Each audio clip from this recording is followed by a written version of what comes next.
Like చేయండి, share చేయండి ఆస్పిరెంట్స్కి, comment కూడా చేయండి. నాకు తెలియాలి మీరు ఏమనుకుంటారో నాకు తెలియాలి. సో ఇది నా గ్రూప్ 1 మెయిన్స్ టైంలో నోట్స్ లెక్క స్టఫ్ లెక్క ఉపయోగపడే బోర్డు. సో అంతా క్లీన్ చేసి రఫ్గా ఉండే క్లీన్ చేసి మొత్తం మీకోసం దుమ్మత దులిపి మళ్ళీ చెప్తున్నా. So first of all very happy new year. ఇది ఇప్పుడే డయాగ్రామ్ వేసిన. యాక్చువల్లీ ఏంటంటే మీకు డయాగ్రామ్తో ఎందుకు చెప్తున్నా అంటే చాలామంది మార్కెట్లో ఆల్రెడీ ప్రొఫెసర్స్ ఉన్నారు, లెక్చరర్స్ ఉన్నారు, అందరూ థియరీ ఇట్లా బోర్డు మీద వేసి రాస్తూ ఉంటారు. వాళ్ళందరి ఫాలో అవ్వండి. నేను ఎప్పుడు కూడా వద్దని చెప్పాను. Education is important, content is important, మీకు end of the day job important. అన్ని పేజీలు ఫాలో అవ్వండి, అన్ని ప్రొఫెసర్లను ఫాలో అవ్వండి. బట్ ఏంది ఇప్పుడు నేను చెప్పేది ఏంటంటే నేను ఓన్లీ పీవైక్యూ బిట్స్ చెప్తాను కదా, ఓన్లీ పీవైక్యూ బిట్సే చెప్తాను.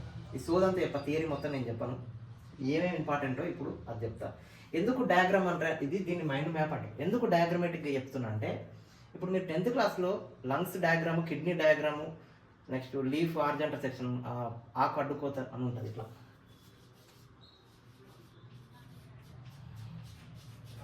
ఈ ఆకు అడ్డుకోతలో 10 పాయింట్లు ఉంటాయి. ఒక్కటి కూడా గుర్తుకులేను, డయాగ్రామ్ మాత్రం గుర్తుంది. ఎందుకు గుర్తుంది? విజువల్ రిప్రజెంటేషన్ అనమాట. అంటే మైండ్లో మన మైండ్కి డయాగ్రామ్ ఎక్కువ అర్థం అవుతుంది. అంటే డయాగ్రామ్ ఎక్కువ గ్రాస్ప్ ఉంటుంది. బ్రెయిన్ అనేది గ్రాస్పింగ్ పవర్ డయాగ్రామ్కి ఎక్కువ ఉంటుంది. సో ప్రియాంబుల్కి వచ్చేసి షార్ట్గా చెప్తానండి, 5 పాయింట్లలో ప్రియాంబుల్ అయిపోతుంది. రేపు ఎగ్జామ్ అంటే ఇక ప్రియాంబుల్ కూడా మొత్తం లైన్ టు లైన్ చదువుకుంటూ కూర్చోవద్దు. ఇప్పుడు నన్ను చెప్పమంటే నేను చదివి నా వాడు చెప్పొచ్చు, we the people of India having solemnly resolve constitute India into a sovereign socialist secular democratic republic ఇట్లా చెప్పొచ్చు. బట్ కొత్త వానికి ఏంటంటే వాళ్ళకి అర్థం కాదు, ఏం చదవాలో కూడా తెలియదు. సో కొత్త ప్రిపరేషన్ వచ్చిన వాళ్ళకి ప్రియాంబుల్ అని ఇట్లా రాసుకోండి, రౌండప్ పెట్టుకోండి. ఒక ప్రియాంబుల్ యొక్క 5 పాయింట్లు గుర్తుపెట్టుకోండి. ఫస్ట్ సోర్స్, ఇంకా సోర్స్ అని రాస్తున్నా చూడండి. సోర్స్ మీరు నోట్ చేసుకోండి. పీపుల్ ఆఫ్ ఇండియా, ప్రియాంబుల్ యొక్క సోర్స్ ఏంటంటే పీపుల్ ఆఫ్ ఇండియా. ప్రియాంబుల్ యొక్క ఆర్డర్ ఎస్ఎస్సి డిఆర్. ఎస్ఎస్సిలో కన్ఫ్యూజ్ అవుతారేమో, ఎస్ అంటే సోవరెన్ ఫస్ట్, తర్వాత సోషల్ వస్తుంది. Okay, sovereign, socialist, secular, democratic, republic. Okay, next justice, social, economic, political. Safe, J safe అంతే.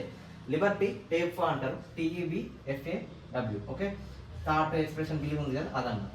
So next fraternity, ఫ్రాటర్నిటీలో DIUA. DI అంటే ఏంటిదో తెలుసా? Dignity of the individual. Next UA అంటే unity and integrity of the nation. Okay, next equality, SO, equality of status opportunities ఉంది కదా అంతే. ఇనాక్ట్మెంట్ date ఒకటి పీవైక్యూ బిట్ పడ్డది. నెక్స్ట్ దీని ఆర్డర్ పీవైక్యూ బిట్ పడ్డది. Source of the preamble people of India ఇది వచ్చిందనమాట. నెక్స్ట్ ఈ జస్టిస్, సోషల్, ఎకనామికల్, పొలిటికల్గా ఉంటుంది. ఇది కూడా పీవైక్యూ బిట్. సో ఈ 4 ఇట్లా రాసుకోండి. రేపు ఎగ్జామ్ అని ఇట్లా చూసుకోండి అంతే. అదొకటి అయిపోయింది అంతే. అట్లా ఉండాలి. సో అంత ఫాస్ట్గా చదివేటట్టు ఉండాలి. సో పేజీలు చదివితే ఏం రాదు. ఆ విషయాలు ఆల్ ది బెస్ట్ చెప్పండి. మీకు ఏమైనా డౌట్స్ ఉంటే తర్వాత కామెంట్ చేయండి.